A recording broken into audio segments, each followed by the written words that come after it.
ବନ୍ଧୁଗଣ 9/7/2026 ନିମନ୍ତେ ଆମର ପଞ୍ଚପଦୀ ଲେସନ୍ ପ୍ଲାନ୍ ପ୍ରସ୍ତୁତ ହୋଇଯାଇଛି, ଯେଉଁଟାକି ତୁମର ପଞ୍ଚମ ଶ୍ରେଣୀର ଆମ ଚିତ୍ର ବିଷୟ, ଷଷ୍ଠ ଶ୍ରେଣୀର ଜିଜ୍ଞାସା ଏବଂ ସପ୍ତମ ଶ୍ରେଣୀର ଗଣିତ ପ୍ରକାଶ ବିଷୟ ନିମନ୍ତେ ହେଉଛି ତିନୋଟି ପ୍ଲାନ୍।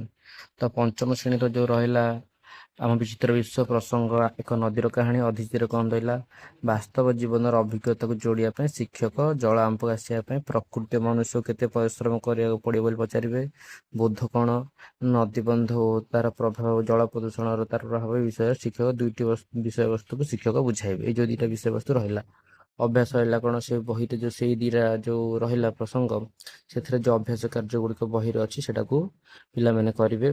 ପ୍ରୟୋଗ ହେବ କ'ଣ, ଶିକ୍ଷକ ପିଲାମାନଙ୍କୁ ଶିକ୍ଷାର ବାସ୍ତବ ଜୀବନରେ ପ୍ରୟୋଗ କରିବା ପାଇଁ ପୋଷ୍ଟର କରିବା ପାଇଁ ଦେବେ। ଆଉ ପ୍ରଶ୍ନ ହେଲା ଘର କାମ କରିବା ପାଇଁ ଜଳର ବ୍ୟବହାର ଅପଚୟ ନ କରିବା ପାଇଁ ଗୋଟେ 5ଟି ସ୍ଲୋଗାନ ଲେଖିକି ଆଣିବେ।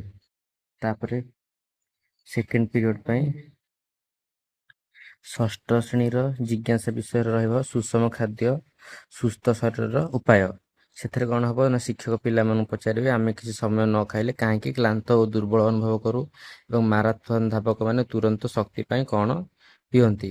ଶିକ୍ଷକ ବହିର ଚିତ୍ର ସାହାଯ୍ୟରେ ପାରମ୍ପରିକ ଚୁଲି ଓ ଶିଳ ବଦଳରେ ଆଜିକାଲି କିପରି ଆଧୁନିକ ଗ୍ୟାସ୍ ଚୁଲି ଓ ବୈଦ୍ୟୁତିକ ଗ୍ରାଇଣ୍ଡର ବ୍ୟବହାର ହେଉଛି ତାର ପାର୍ଥକ୍ୟ ଜଣାଇବା ସହିତ ଖାଦ୍ୟ ଉପାଦାନ ବିଷୟରେ ଜଣାଇବେ। ପିଲାଙ୍କୁ 3ଟି ଦଳରେ ବିଭକ୍ତ କରି ଏକ ସାରଣୀ ପୂରଣ କରିବା ପାଇଁ ଦେବେ। ଦଳ 1 ଶ୍ୱେତସାର ପାଇଁ, ଦଳ 2 ପୁଷ୍ଟିସାର ପାଇଁ, ଦଳ 3 ସ୍ନେହସାର ପାଇଁ ଲେଖିବେ। ସେମାନେ 5ଟି ଖାଦ୍ୟର ନାମ ଲେଖିବେ।